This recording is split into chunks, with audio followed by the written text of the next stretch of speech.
Another technique that I want to share with you as far as just putting the paint on there and leaving it brush strokey. I'm going to put that brush down and I get another one that's bigger, a little bit bigger, soft, and I'll dip it back into the medium. And if I want a gradation, say for instance going from that shadow to the edge of where it's coming out of that shadow, I can take that and soften down those edges. I ran across that as an accident years ago, and it's really helped soften my paintings down when I need to get away from just straight harsh brush strokes. So that's another technique I could share with you. A lot of artists wonder how you get that blend. I mean, for one thing, oils are something that stays wetter longer, which is why I like them. And a lot of people, they're like, oh, I just want to go acrylic. Well, to me, acrylic dries too fast, and you can't get these nicer blends, you know. So to me, it's just whatever you get used to. But to me, painting with oils, it's the ultimate, because once you learn how to handle them and smooth things down to get from stage A to B to see, you know, you can just walk through a painting and pick out, you know, just work it as you go. Now I'm going to kind of, now at this point, I'm going to start hitting a little higher highlight up on here. So I'm going to try some yellow in there, and maybe a touch of white, because we got light coming up from above, and it may be a little too yellow, but there is a lot of yellow in that. So what you're seeing as you go along is you're still getting an orange tint to your boot, but you're not just getting white and yellow, you know. So even over here, I mean, let me go ahead and finish this a little bit here and here where a crease kind of rolls up. Notice I'm just kind of covering up that original piece now, going through here. That was just an indicator in my mind, and also I can soften those down because there is a dark line around those. But painting thinly, painting in layers, I can save that drawing underneath. I can see it for at least the first couple of layers, until I work out, make decisions along that way. Then I like that way because I can save my drawing to a degree. Okay, so that still reads like it's just orange in the shadow, and I can even come back in with a little bit more reddish orange in that, and see, and it kind of reads as orange in the shadow. Now, so the photograph, I'm sorry, this mole stick is in the way. I'm going to get it out of the way. In the photograph, it gets really dark on the bottom of this boot, so I can choose to make it totally disappear or come out anywhere I want it to. And to me, that's why I like using black myself, because I can tint colors. You know, a lot of them don't want it, but it's real instant. It's like, okay, that just needs to go away. So I just use black in that sense, and then later I can come back and glaze colors over that to know, you know, that it's not just black.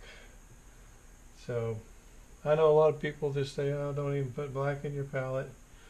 Well, that's just me. So I use a lot of paper towels, kind of go through a lot of them.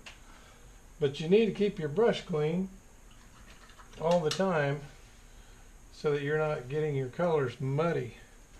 There is a point where you want to mud them up a little bit when you're blending shapes as they go together to build. See how you can soften that down with these brushes. I really like, because I dip it in that fine detail medium, wipe it off. There's still just enough oil on that you can blend with it. And that's what I like about it. So see, later I'll come back in and put in those white lines of leather, you know, the leather spines that go on that.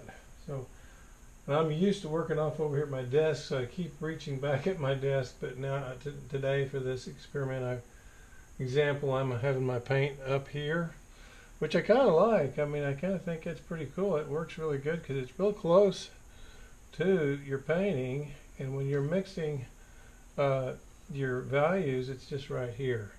So I might continue to do that in the future to kind of just work off of that. It's pretty handy. So, and the neat thing I noticed too is like this is that wax paper. I cut it out and put it on a piece of masonite with just white masonite on the back. During the day, if you pause for a little bit, you can take a little mineral spirits, wipe that down, clean your palette a little bit, and that's your mixing space again. And then you've got more mixing space, even though you have a small palette. And I've found that when I'm painting over here, I get so many different colors mixed, I have to stop and scrape it down. By the end of the day, you hardly have any mixing space. So that's kind of cool. I kind of like that. So now I noticed that the highlight really here on this is even whiter. So I'm going to pop that out again with just some almost pure white. It's going to have a little bit of the colors that I've mixed with it earlier. But see, this is what starts giving a painting more dimension, is when you can capture the essence of it when you're working on one part of it for a while before you go on to the next thing. While those colors are still wet, you know, and this here has that fine detail medium in it. That's why it's kind of creamy. Again, I like to put, that's something I stumbled onto myself. It's just kind of my own little thing I figured out. I've never seen anybody do it. But I tried it one time, and instead of mixing medium in colors that I am mixing each time, a lot of times I can just take that straight white that's already got the medium in it, and I mix it into a different color, and it's the right consistency right off. So I just think that kind of was a neat little accident, I guess you should say, that now when I put my colors out at the beginning of the day, I don't hand mix each color at all like I was taught in the beginning, because I can now use the white, and just the medium and the white will, you know, be about the right consistency when I get to mix the color with it.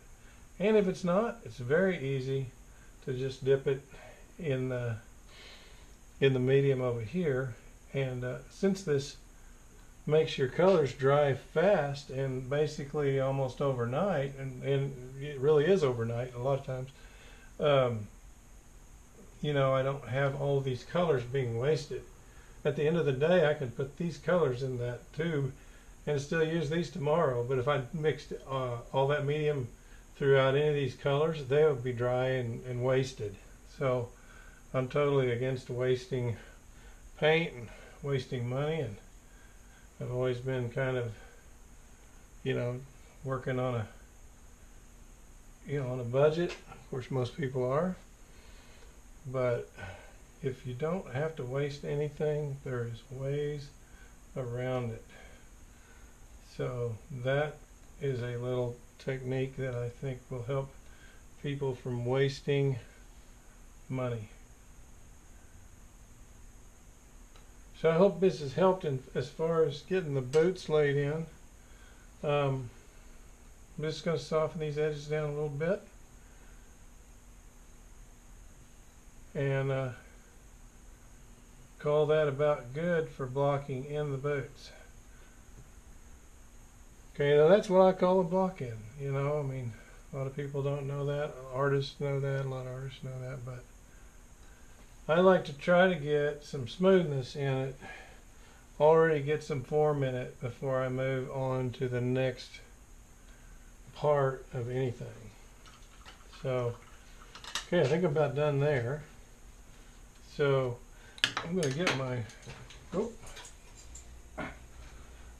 get my smaller brush out again. Notice yesterday I went ahead and put some time into doing all these shafts in the belt and everything. Same way I did the boots. But I'm going to go ahead and do this fringe. I was careful to do the inside darkness of the fringe at the end of the day. But if you come in with that before that's dry, at the end of the day, you get mud there too. So I'm going to mix up some of the same color the shafts have in them. And now today, since these darks are dry, I can take some medium with them, mix a little bit of white in there, just kind of get that. See, I'm going to try to match that color right there, and looks like I've about done it. So I'm going to come in here a little bit and do a few fringe, and then that'll get the fringe out of the way. But you still have your drawing, since I went in and put the darks in last night. Now some of them will still be kind of transparent and see through, and I'll come back and accentuate those later, pull out those darks again. But see, now I have something to play off of for my next layer. And then it just gets rid of all the white, which is what we're after. And so then we can work down to the details. This just helps speed up my process, because I was a commercial artist, graphic artist, commercial artist, whatever you want to call it, and an illustrator. Did a lot of illustrating on my job, and the key to that is speed. And so I was always looking for a way to speed up my process. And I didn't always get to use oils when I was doing an illustration, because sometimes we'd have to do a portrait illustration. You might get that order, at noon or in the middle of the day, and you had to have a portrait done by the end of the day and do a layout with it. We'll talk about speed. You have to have speed, and you have to figure out ways to get around that and get something dry so that you can lay it on a scanner, scan it, put it into a layout. And so I used watercolor a lot. I used acrylic. A lot of times I just did charcoal drawings or pencil drawings, and then we would scan them in and colorize them on the computer. So there was a jillion ways to skin a cat, and it just depends on what kind of feel you want that to have.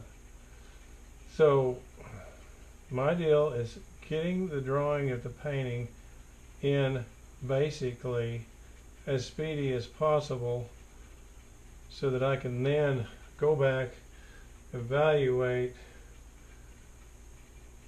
the colors, and then beginning to spend the time on something that I needed to. I mean, in this case, this is fine art, so I'm not in the same type of hurried position that I was in as an illustrator, because nobody's telling me that I have to have this painting done today. And there's no way that I'm going to put that less amount of time in something that I'm selling as a piece of fine art. This is a labor of love, and it is one of those things that I will not quit on until I'm as happy as I can possibly be with it. So it doesn't matter how many days or nights or weeks that I spend on a painting. I'm not under a deadline per se that I was as a commercial artist. So this to me is, yeah, that's fast, it looks sloppy, but it's not. It's just to get to the next level so that I can start being more meticulous. So up in here, I notice on the shafts right now it's kind of flat, so I'm going to carry a little bit of